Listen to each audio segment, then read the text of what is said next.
James Mennie, brought to you by Gilbert & Daughter. This week only, get 30% off all new spring selections. Gilbert & Daughter, 49 Donegani in Point Claire. That is James Mennie over at the Montreal Gazette. So, Jim, I guess we'll start with the real big news. Michael Sabia saying, "So long, Hydro-Quebec. Hello, Mark Carney and the federal government." Yeah, this is like a major bombshell. And in fact, when I saw the headline announcing this rather abrupt departure from Hydro-Quebec, I exclaimed something that I can't say on the radio. But it is interesting to note that you would be hard-pressed to find someone with more experience in business or in government than Michael Sabia. And the fact that he is becoming clerk of the Privy Council, which of course makes it sound as if he's going to be wearing livery and a powdered wig, but the fact is he will be the top bureaucrat in the country. If Mark Carney is the CEO of Canada, Mr. Sabia will be the COO, the operating officer. And it's very interesting, Aaron. I don't know if you had a chance to look it up, but this announcement comes just 2 days after an interview in the Globe and Mail was published with Mr. Sabia, then still with Hydro-Quebec. No suggestion that he was going. And the headline on the interview is "Canada has an ambition deficit and regulations that are scaring away investment." Now, that seems to dovetail rather nicely with the objectives that Mark Carney has stated of having one single economy, an efficient economy, an economy that's going to benefit Canadians. We seem to have found our man in the interview as well. It's kind of funny because he points out that under the present system, one which existed under, Justin Trudeau, the first question that the bureaucrats would have of any, say, infrastructure project was why. He says the question shouldn't be why, it should be how. It should be how do we get these things done. He's also suggesting that if the government shows confidence in these so-called nation-building, projects, that it should be ready to pony up some bridging money to convince the private sector to invest. As I say, it's clear that the agenda of Mark Carney is becoming very, very crystallized.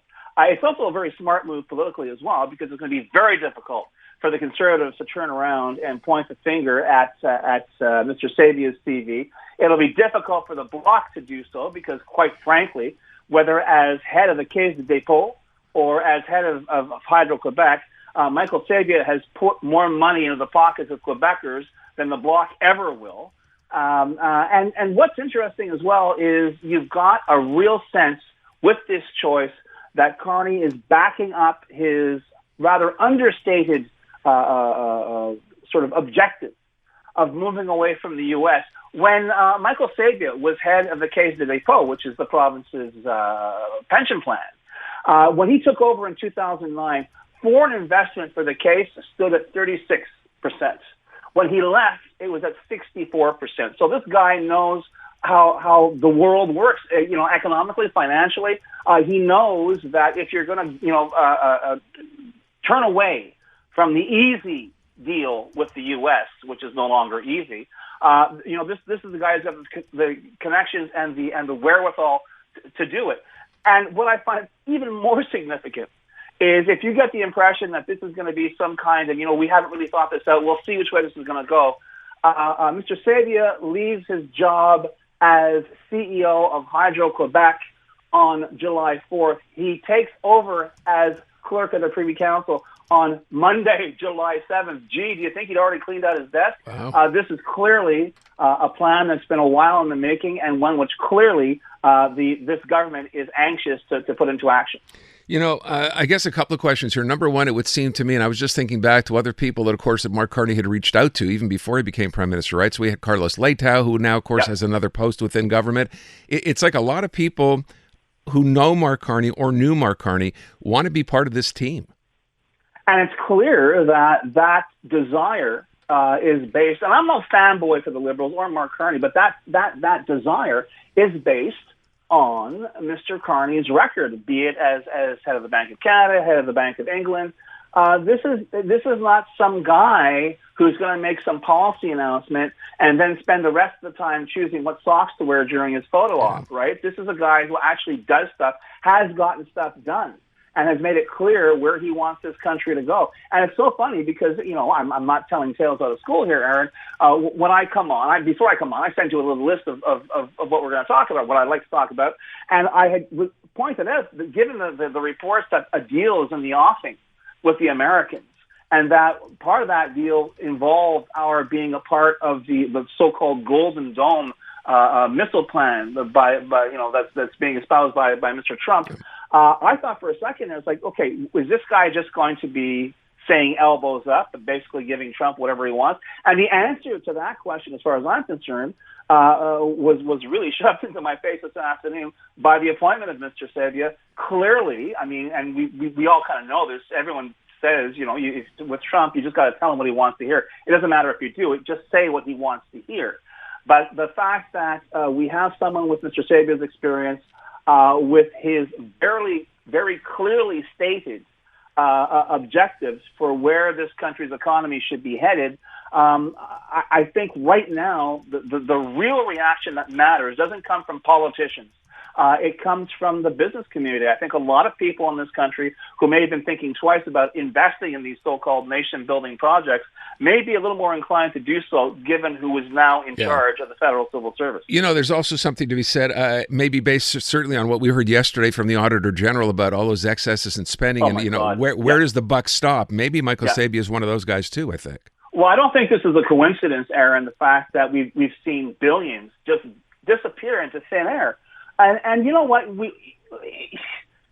the show, we see it, every day almost, where people come up and say there's no point, they're all crooked and this and that, and the money's been gone.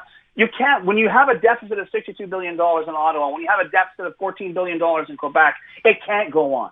You've got to have adults in the room. And the fact is, the fact that Mr. Sabia has been named to this post is a very clear message as well to the federal civil servants, quite literally, that there is a new sheriff in town, and you better watch your step. By the way, speaking of the new sheriff, who's going to be the new sheriff at Hydro-Quebec? Is it back to Sophie Brochu again? Does it go to Pierre Fitzgibbon? No, and in fact, it's going to be very interesting to see who steps up for that, because right now, this is being spun by the opposition in the National Assembly as another example of the fin de regime mode of the Legault government, that things are falling apart and coming to an end. One thing is for sure, it is a loss. Sabia's departure is a loss for Quebec and for Quebecers.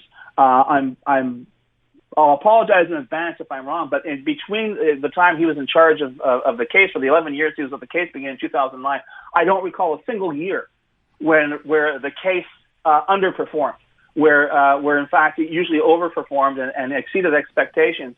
That expertise is going to be tough to replace, and I don't envy I never envy François Legault, but I don't envy him right now trying to find someone who's going to be able to fill those shoes, because right now we also need adults in the room in Quebec, and they are very, very in short supply. I want to move on to our local issue here, that STM strike. So here we are now, day number 3. We do know, and I found this interesting, right? When we heard from the union last week, at the end of the week, just before the strike, or maybe it was on Monday morning, they said they had offered to sit with management and talk on Thursday and Friday, and management basically said, no thanks, we'll talk on Wednesday. Well, here's Wednesday. They were scheduled to meet anyway. Now there's actually a mediator there.